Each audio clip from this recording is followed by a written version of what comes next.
இந்த ஓமை கடவுளே வந்து எழுதிட்டு இருக்கும் போது நாங்கள்லாம் ஒன்றா டிஸ்கஸ் பண்ணிகிட்டு இருப்போம். அப்போ வந்து ஒரு கேரக்டர் இருக்கு பண்ணுறியாடா அப்படின்னு கேட்டார்.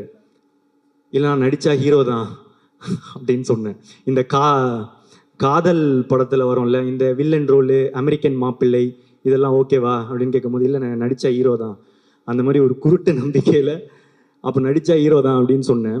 கோமாளி நடந்துச்சு. அதுக்கப்புறம் லவ் டுடே எடுத்து முடிச்சுட்டு காமிச்சேன். காமிச்ச போது அவருக்கு பிடிச்சிருந்துச்சி.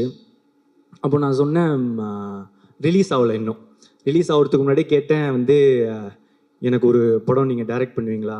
சரி, கொஞ்சம் எனக்கும் கொஞ்சம் நியாயம்லாம் இருக்குது. எனக்கும் தெரியும் அவர் வந்து ஓமை கடவுளே வந்து சூப்பர் ஹிட்டு. அப்போது அவரோட அடுத்த படமும் ஒரு பெரிய பட்ஜெட்லேயோ நல்ல சம்பளம் இந்த இதெல்லாம் ஆசை இருக்கும்னு, ஒரு ஃப்ரெண்டாக நானும் வந்து அதுதான் ஆசைப்பட்றேன், அவருக்கு ஒரு பெரிய பட்ஜெட் படம் அதெல்லாம் கிடைக்கணும்னு. ஸோ நானே சொல்லிட்டேன், ப்ரோ ஒரு மார்க்கெட்லாம் நான் பெருசு பண்ணிட்டு உங்களுக்கு சம்பளம் தர அளவுக்கு ஒரு இதெல்லாம் வந்துடுச்சுன்னா நீங்கள் எனக்கு பண்ணுவீங்களா அப்படின்றது தான் கொஸ்டினாக இருந்துச்சு. அப்போ சொன்னார், நீ மார்க்கெட் பெருசு பண்ணிட்டு வாடா, நான் பண்ணுறேன் அப்படின்னாரு.